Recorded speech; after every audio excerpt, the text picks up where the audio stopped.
Nosotros vamos adelante. Cuidado, cuidado.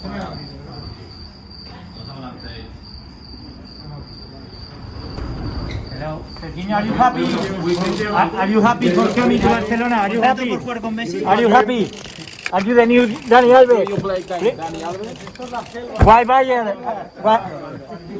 Say something to the fans of Barcelona, please. Say something to the. Are you happy? Are you happy? Yes. Say something. Hola in Spanish. Why Barça no Bayern?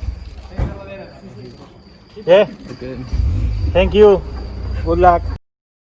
Sebagian besar duelnya melalui kecepatan. Nah, ketika kita membandingkan statistik Dest dengan Semedo secara overall, ini merupakan duel 1 lawan 1 dari Serginho Dest itu sendiri dengan memiliki kecepatan. Nah, di sini teman-teman dari posisi penjaga gawang membuild up serangan dari bawah. Di sini Dest memegang bola. Dia di pressure oleh 1-2 pemain. Nah, di sini teman-teman yang perlu diperbaiki oleh Serginho Dest. Selanjutnya ini yang perlu diperbaiki kembali ya teman-teman, yaitu Serginho Dest pada klip ini menjadi orang terakhir di daerah pertahanan Ajax itu sendiri. Ya, akhirnya Serginho Dest tiba di Barcelona.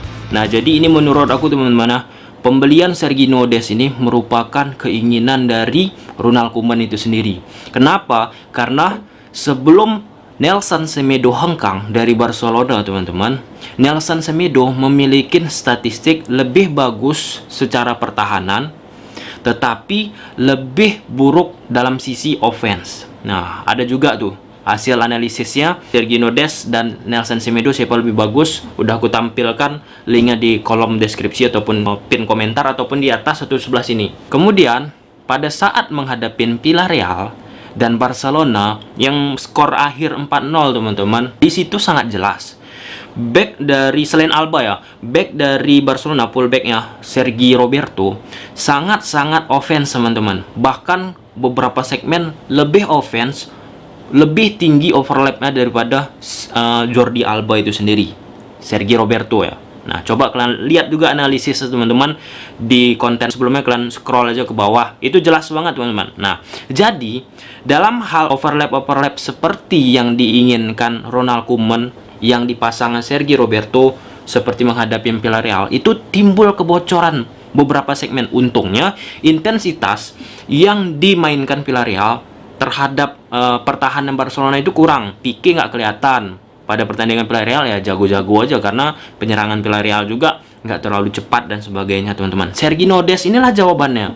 Alasan utamanya tadi karena keinginan Ronald Koeman, wajar seorang pelatih mau pemain yang dia inginkan. Yang kedua, alasannya yang paling kuat untuk menutupin ketika fullback kanan Barcelona overlap ataupun offense-nya tinggi banget nih ke depan, kemudian transisi fullback yang bakal mengisi fullback kanan Barca ini mundur harus cepat juga. Nah, kalau Sergi Roberto diposisikan di fullback kanan, tapi sah-sah aja ya, Sergi Roberto diletak di fullback kanan, ya itu berbahaya teman-teman. Berbahaya dalam tanda kutip ya, berbahaya dalam tanda kutip. Kenapa? Ketika dia bakal melakukan overlap terus ke depan, counter dari lawan, Sergi Roberto bakal kesulitan mundur transisi ya teman-teman. Karena dari fakta dari sisi kecepatan Sergi Roberto ya mungkin ada, tetapi tidak begitu kencang teman-teman, tidak begitu cepat speednya, kurang lebih seperti itu. Nah, kalau Serginho Dest ini seperti yang kita analisis teman-teman, ketika dia melakukan overlap ke depan,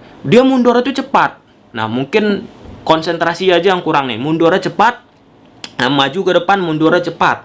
Karena Serginho Dest ketika melakukan overlap dia mempunyai kecepatan guys. Maju mundur, maju mundur, maju mundur. Jangan pakai cantik ya.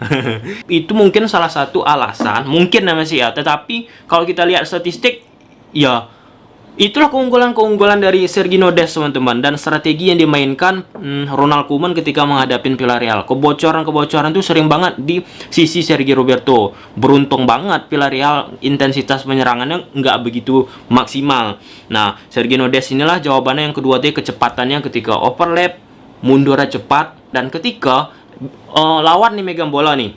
Misalnya kita ambil contoh counter nih ya.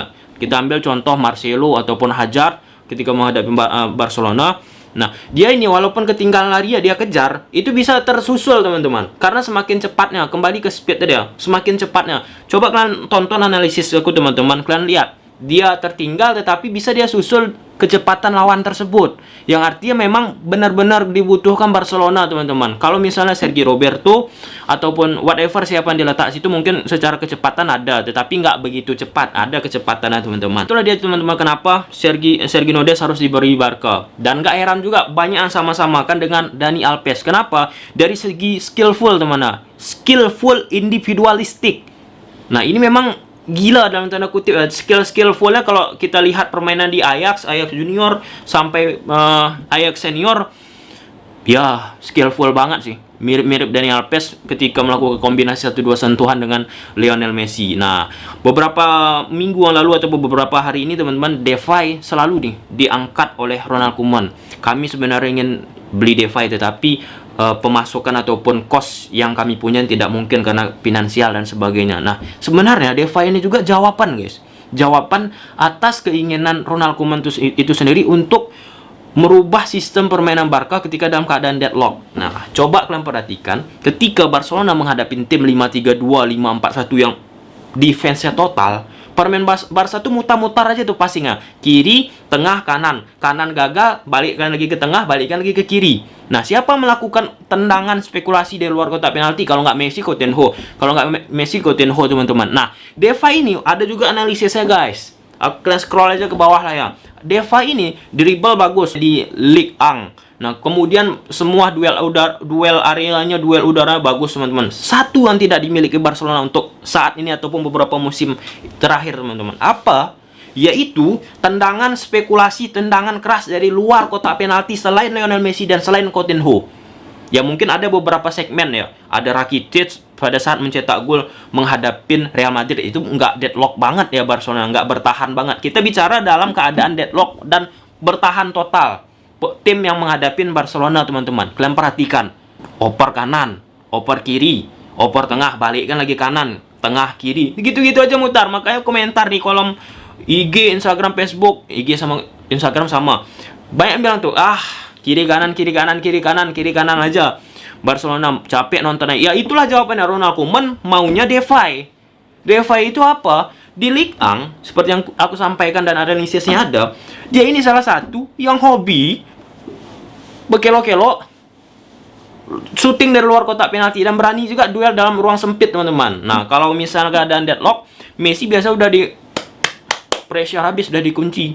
Semenjak Neymar pergi, nggak ada yang bisa dalam tanda kutip yang mampu kelak-kelok shoot langsung. Nah, Depay lah jawabannya. Tetapi sayangnya belum rezeki ya untuk musim ini. Mungkin ada plan-plan yang dilakukan oleh Barcelona ataupun Ronald Koeman. Normal-normal aja guys, kalian nggak usah bimbang. Yakinkan aja pelatih itulah benar. Karena kalau udah pelatih biasanya baru pindah ke tim, biasa ada tuh pemain-pemain yang incarnya yang memang sesuai untuk tim teman-teman, tim Barca. Sergino Dest dibeli karena memang ada masalah sisi kanan. Lebih bagusan defense Barcelona di sisi kanan daripada offense-nya. Yang seharusnya setidaknya offense lebih bagus dan defense-nya juga seimbang lah, kurang lebih seperti itu. Dan sebaliknya seperti itu. Lionel Messi terlalu digantungkan banget nih.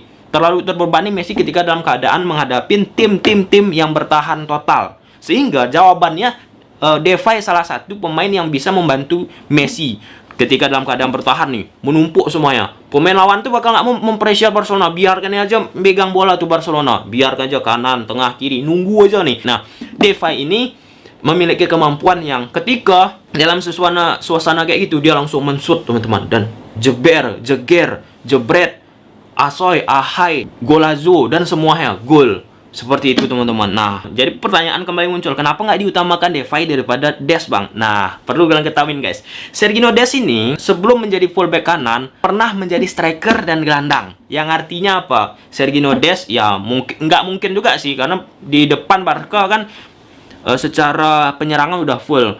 Nah, Sergino Dest ini mempunyai banyak posisi, multi posisi, winger kiri, gelandang tengah, dan fullback teman-teman. Sedangkan Depay kan nggak mungkin jadi fullback kanan, kita minta. Oke, semoga sampai sini terjawab. Kalau suka kalian video ini udah tahu apa yang harus kalian lakukan. See you the next video. Bye. BTW jangan ragukan Sergino Dest ya, dia masih muda, pelan-pelan percaya proses.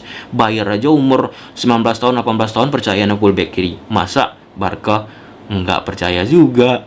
Dan ingat, Bayern tertarik dengan Sergio Des, berarti ada sesuatu di Sergio Des itu sendiri. Bye.